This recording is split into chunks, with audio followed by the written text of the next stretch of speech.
Chapter 9. I was 12 years old when my father broke my arm.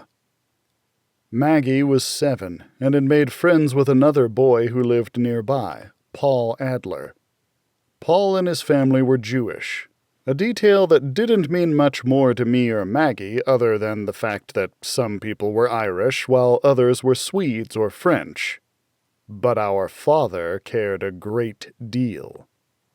When we first met Paul, he stared at my lip, like everybody else, and asked me what had happened. I made up a lie like I usually did when asked about my deformity. "A horse kicked me," I told him. "Oh," he said. And that was all. We weren't friends. I didn't have any of those. But I decided that I liked him. My mother had been very strict with me when I spoke, and by the time I was 12 years old I'd almost completely overcome my lisp. Almost, but not quite. Other children still mocked me for it when I spoke, so I rarely did. Paul didn't mention it once. When Maggie played with Paul and his dog Goliath, an enormous shaggy sheepdog, I went along to keep an eye on Maggie and to play with Goliath. We'd always wanted a dog of our own, but we were never allowed to have one. Maggie and Paul became good friends. He was a little older than her, but a bit younger than me, and when the weather was good, the four of us would often spend time together. Until my father found out. "No child of mine is going to play with a goddamn Yid." He was furious. Mother nodded. Maggie cried, and that was the end of it. At least for a week or two. Maggie and I were playing by the creek when who should come bounding up to us but Goliath, all happiness and friendly tail wagging. Paul was close behind. "We're not supposed to play with them, Maggie," I reminded her. "Frances, please," she said, all pout and sweetness. I'd seen how much she had cried when she was told that she couldn't play with him any more.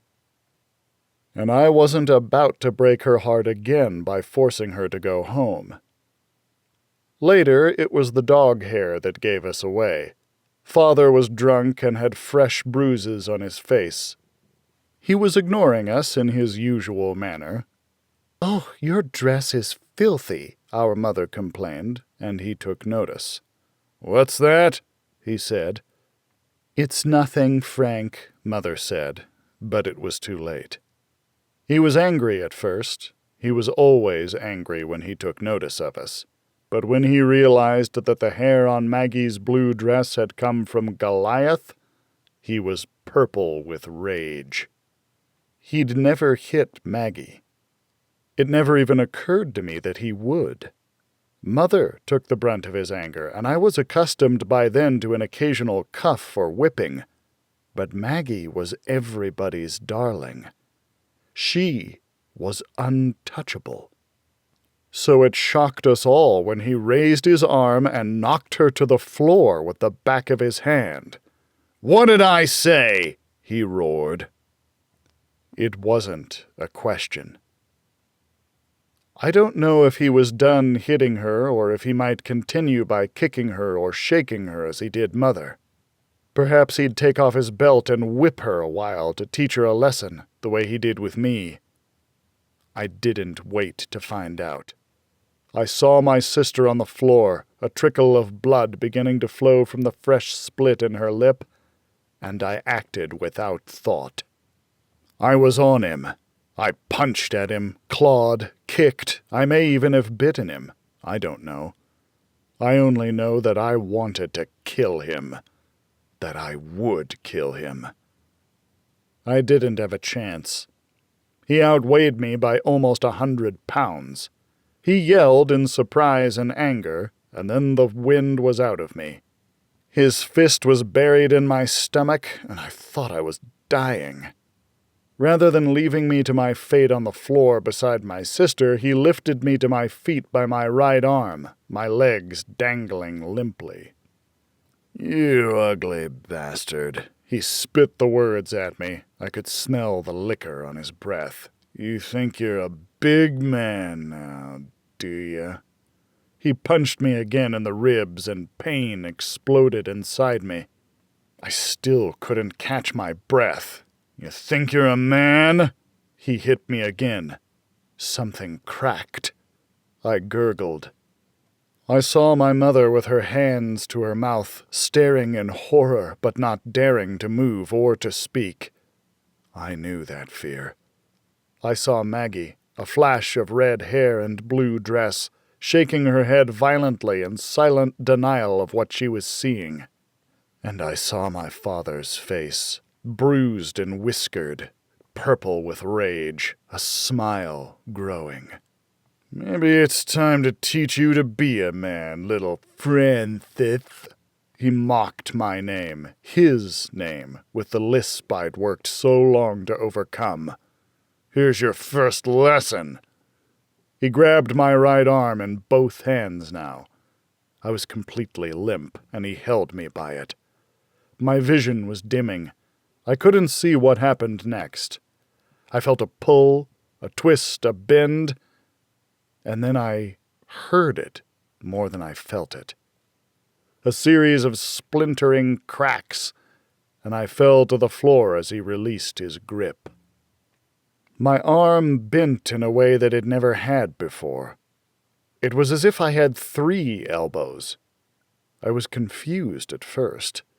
There was a wailing scream. I think it was Maggie's, but it may have been mine. Then the pain caught up with what I was seeing, and it was more than I could bear. He kicked me in the head and spared me the rest of it. I don't remember what came next. Several things changed after that day. Both of my parents began to pay attention to me. My mother's attention, as with most things she did, was based on guilt. I think I earned some of her respect that day, if not her love, and she took pity on me. She read to me and gave me some of her medicine. I remember the unique taste of laudanum, but mostly I remember the way it made everything feel tolerable. Like it didn't matter. It dulled everything. The pain, the anger, the loneliness. Maggie looked at me like I was some sort of war hero after that. She sang to me as I healed and brought me dandelions she'd picked while out playing without me. She'd come home with less dog hair on her dress. She was getting clever, but I could still spot it. Mother probably could too, but we didn't say anything. She was still sneaking off to play with Paul, this time alone. Father didn't make anything of it after that. He had a new pastime. "If you think you're a man, then I'm going to treat you like one," he said to me one night. He gave me a bottle and commanded me to drink from it. I'd had wine at communion, but the taste of cheap whiskey was something unexpectedly strong. I knew better than to spit it out. Broken bones or not, he would punish me for that. I remember the burning as it went down and settled into an ember in my stomach. I didn't like it. Not yet. Although it never really healed properly, once my arm healed to my father's satisfaction, he decided that I was to learn to box. His lessons consisted of getting drunk and making me spar with him. He didn't really intend to teach me anything. I was to be his punching bag as he trained for his next bout. I could block or dodge, but God help me if I ran or tried to hit him back. He told me that if I got good enough that he'd take me down and enter me in a fight of my own, but he never bothered to show me how to throw a punch, except by example. Over the next several years I learned a lot from my father. How to take a punch, how to take a drink, but mostly, I learned how to hate somebody. People don't think that hate is something that needs to be taught, and maybe they're right. But I doubt that I'd have been nearly as good at it without such a good teacher.